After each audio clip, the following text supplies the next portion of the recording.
샬롬, 오늘의 말씀지기 방주의 간사입니다.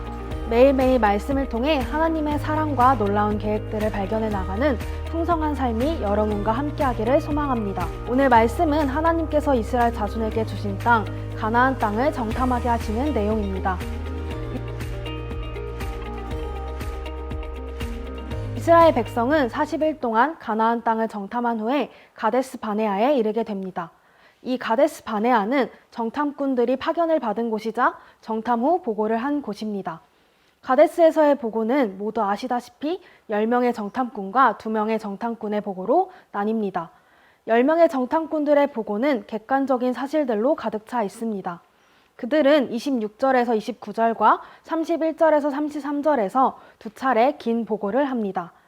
그러나 그들의 보고는 가나안 땅에 대한 악평으로 마무리됩니다. 27절에서 그들은 여호와께서 약속하신 땅이 아니라 당신이 우리에게 보낸 땅에 라고 말합니다. 약속의 땅, 하나님이 주신 땅을 믿지 못하는 것입니다. 하지만 여호수아와 갈렙의 보고는 다른 정탐꾼의 보고와는 다릅니다. 갈렙의 말은 짧지만 확신에 차 있습니다. 무리 중에 온통 불신앙의 말들이 오가는 중에도 갈렙은 조용히 하게 하고 담대히 신앙의 말을 합니다. 그는 하나님께서 하실 일에 대한 소망을 가지고 있습니다. 반면 10명의 정탐꾼은 불신앙의 결과로 가나안에 들어가길 두려워합니다. 이런 정탐꾼들의 보고는 더 중요한 결과를 초래합니다. 하나님께서 이스라엘 백성을 애굽에서 이끌어내어 광야로 부르신 이유가 무엇입니까? 가나안 땅을 주시기 위해서입니다. 시내산에서 8개월 동안 두신 이유는 가나안 땅에 들어가기 전에 훈련시키신 것입니다. 그 훈련의 결과 하나님의 이끄심의 결과가 나타나야 할 곳이 바로 가데스 바네아였습니다. 이 가데스 바네아는 애굽의 노예 생활과 약속의 땅의 자유로운 생활을 나누는 역할을 합니다. 애굽을 벗어나 가나안 땅으로 가는 길이기도 하지만 다시 광야로 돌아갈 수도 있는 길입니다. 불신앙은 광야로 돌아가게 합니다. 하지만 신앙은 약속의 땅으로 들어가게 합니다.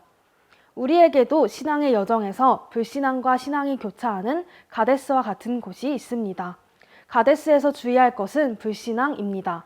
가데스에서 불신앙과 신앙에 따라 희망이 절망으로 바뀌는가 하면 절망이 희망으로 바뀌기도 합니다.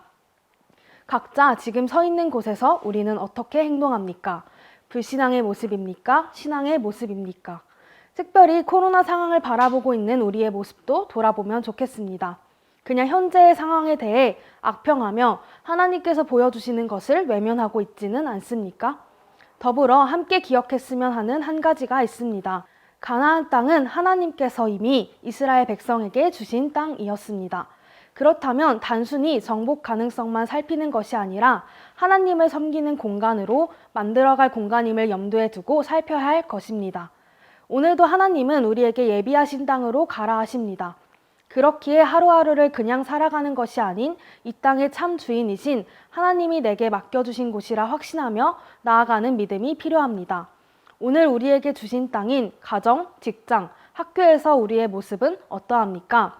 풍상 독자 여러분, 매일의 삶을 내게 맡겨주신 것임을 기억하며 열심으로 살아갑시다. 또한 신앙의 갈림길이 우리의 눈앞에 나타날 때 힘써 신앙의 길을, 순종의 길을 걸어가길 기도합니다.